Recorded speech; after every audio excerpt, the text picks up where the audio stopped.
Vivo Y18। এখানে দেখতে পাচ্ছেন আই চার্জারের মাধ্যমে। আই চার্জারের মাধ্যমে আরেকটা জিনিস বোঝা যায়, খুব সহজে বুঝতে পারবেন আপনারা। এখানে 17 দেখাইছে, 1.7 মানে 17, তাহলে বোঝা গেছে আমাদের মোবাইলটা রান আছে। আমি ভাইব্রেশন দিয়ে দেখছি রান আছে।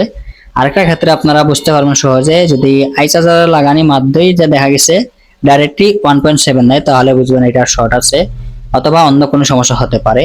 তবে যদি 6, 9, 10 এভাবে নিয়ে যদি রান হয়, তাহলে বুঝবেন যে মোবাইলটা অন আছে।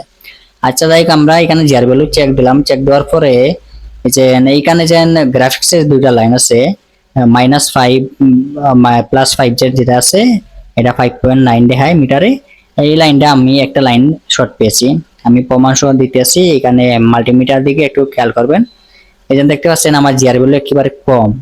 আর এখানে তাহার কথা 600+, 600-র উপরে তাহার কথা। তবে এখানে কম পেয়েছি। আমরা উল্টাইয়া লাইন করে দেখবো যে আসলে কি দুই দিকে শর্ট না একটা লাইন শর্ট। এখানে দেখতে পাচ্ছেন আমরা দুই দিকে লাইন ঘুরিয়ে দেখছি যে এটা লাইন শর্ট আছে। আমরা এখন সরাসরি আইসির মাধ্যমে চলে যাব। আইসি যে টিন আছে, টিনটা আমরা চাইলে পুরো তুলতাম পাতাম, তবে আসলে আমাদের এখানে অত প্রয়োজন নাই। সেই হিসাবে আমি গ্রাইন্ডারের মাধ্যমে কাটবো, সুন্দরভাবে কাটবো। কাটটা দেখবো যেন আসলে কোথায় শর্ট আছে, এটা আইসিতে শর্ট না অন্য কোনো লাইনে শর্ট। সেটা কাস্টমার ভাইকে জিজ্ঞেস করলাম এটা কেমনে কি হলো, বললাম যে ডিসপ্লে তো মোটামুটি নতুন লাগে, টেম্পারও লাগানো আছে নতুন, একবার ইনটেক।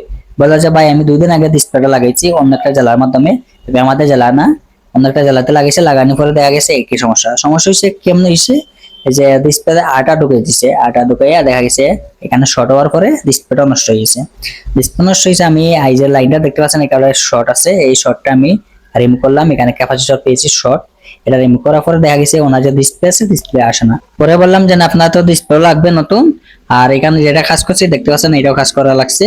উনি বললো যে আর কি করার, এখন তো অন্য একটা জেলার মাধ্যমে আমি ঠিকঠাক করাইছি, এখন আমি যেতে পারবো না, আর আপনি আপনার পক্ষ থেকে যতটুকু পারেন সাহায্য দিয়ে আমাকে দেন।